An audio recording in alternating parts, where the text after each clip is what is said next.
Assalamualaikum warahmatullahi wabarakatuh. Salam guru penggerak, tergerak, bergerak, dan menggerakkan. Perkenalkan, saya Mutiara Bakti Pratiwi, CGP Angkatan 7, Kabupaten Kediri. Dalam kesempatan ini, saya akan menyampaikan tentang koneksi antar materi modul 1.4 budaya positif. Koneksi antar materi modul 1.1 filosofi pemikiran Ki Hajar Dewantara, modul 1.2 nilai dan peran guru penggerak, modul 1.3 visi guru penggerak, dan modul 1.4 budaya positif. Penerapan budaya positif di sekolah akan mempermudah tercapainya tujuan pendidikan sesuai dengan filosofi pemikiran Ki Hajar Dewantara, yaitu pendidikan yang berpihak kepada murid dan bersifat menuntun tumbuh atau hidupnya kekuatan kodrat murid.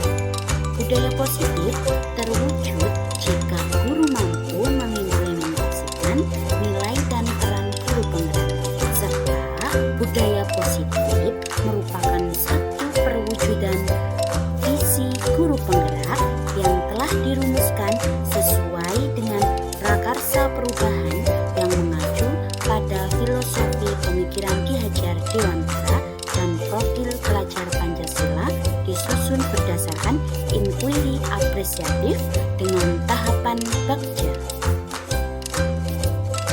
Saya akan menjawab pertanyaan yang mencerminkan pemahaman keseluruhan atas materi modul budaya positif.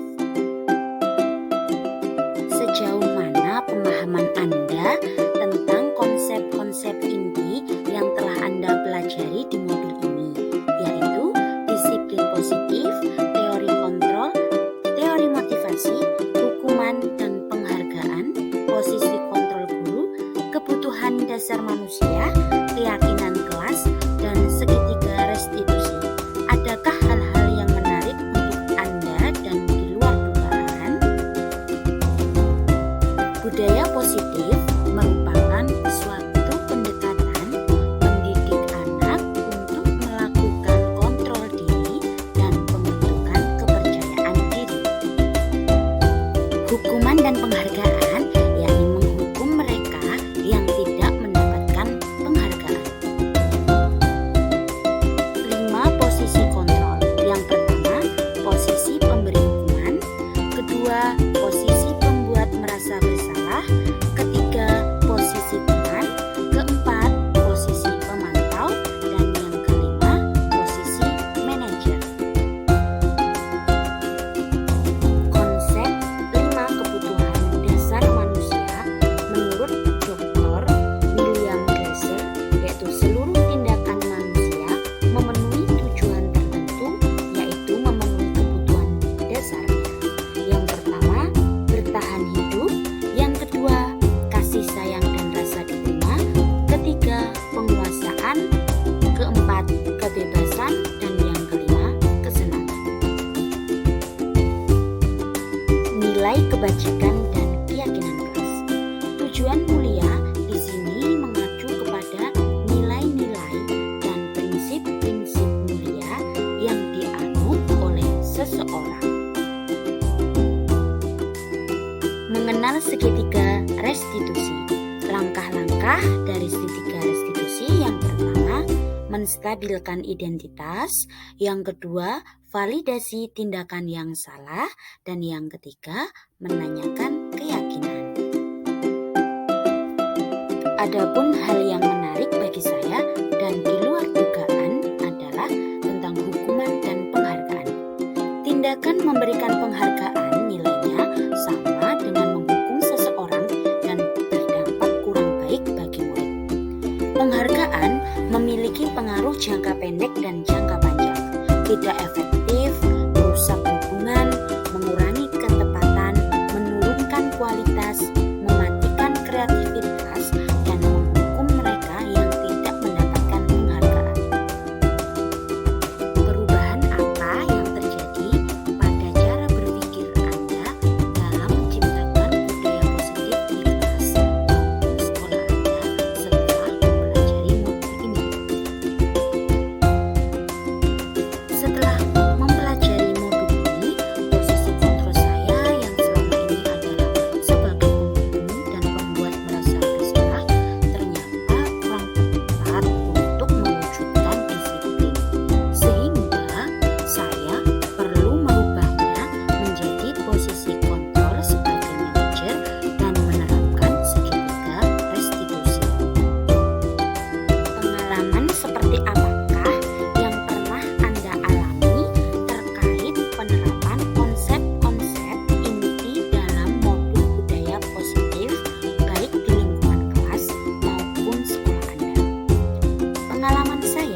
kebiasaan sekolah menghukum siswa sebagai langkah jitu untuk mendisiplinkan siswa.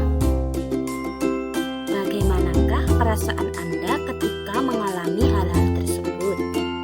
Saya merasa tertantang untuk mengimplementasikan posisi manajer dengan menerapkan segitiga restitusi. Menurut Anda, terkait pengalaman dalam penerapan konsep-konsep tersebut, hal apa sajakah yang sudah baik? Adakah yang perlu diperbaiki? Menurut saya, hal baik yang sudah ada di lingkungan sekolah dan kelas saya adalah disiplin positif, nilai kebajikan, dan keyakinan kelas. Adapun yang perlu diperbaiki adalah posisi kontrol sebagai penghukum dan pembuat merasa bersalah dirubah menjadi posisi kontrol sebagai manajer. Sebelum mempelajari modul ini, ketika berinteraksi dengan murid berdasarkan 5 posisi kontrol, posisi manakah yang paling sering Anda pakai dan bagaimana perasaan Anda saat itu? Setelah mempelajari modul ini, posisi apa yang akan Anda pakai dan bagaimana perasaan Anda sekarang? Apa perbedaannya? Sebelumnya, saya sering menggunakan posisi kontrol sebagai penghukum dan pembuat merasa bersalah. Perasaan saya merasa benar dengan posisi yang saya ambil dengan tindakan yang saya berikan dan hasilnya tidak maksimal. Setelah mempelajari modul ini, saya mencoba menggunakan posisi kontrol sebagai manajer dan menerapkan segitiga restitusi. Saya merasa bangga murid saya bisa menyelesaikan masalahnya sendiri. Sebelum mempelajari modul ini, pernahkah Anda menerapkan segitiga restitusi ketika menghadapi permasalahan murid Anda? Jika iya, tahap mana yang Anda praktekkan dan bagaimana Anda mempraktekannya? Sebelum mempelajari modul ini, saya pernah menggunakan segitiga restitusi, tetapi tahapan yang saya gunakan tidak runtut, yaitu menstabilkan identitas dan validasi tindakan yang salah, karena saya menggunakan cara sendiri, bukan dari penyelesaian siswa. Selain konsep-konsep yang disampaikan dalam modul ini, adakah hal-hal yang menurut Anda penting untuk dipelajari dalam proses menciptakan budaya positif, baik di lingkungan kelas maupun sekolah? Menurut saya, hal yang terpenting adalah bagaimana cara kita berkolaborasi dengan baik kepada semua warga sekolah untuk menciptakan budaya positif dan tersedianya sarana-prasarana yang mendukung. Meja taman punya si Ninis. Meja dibuat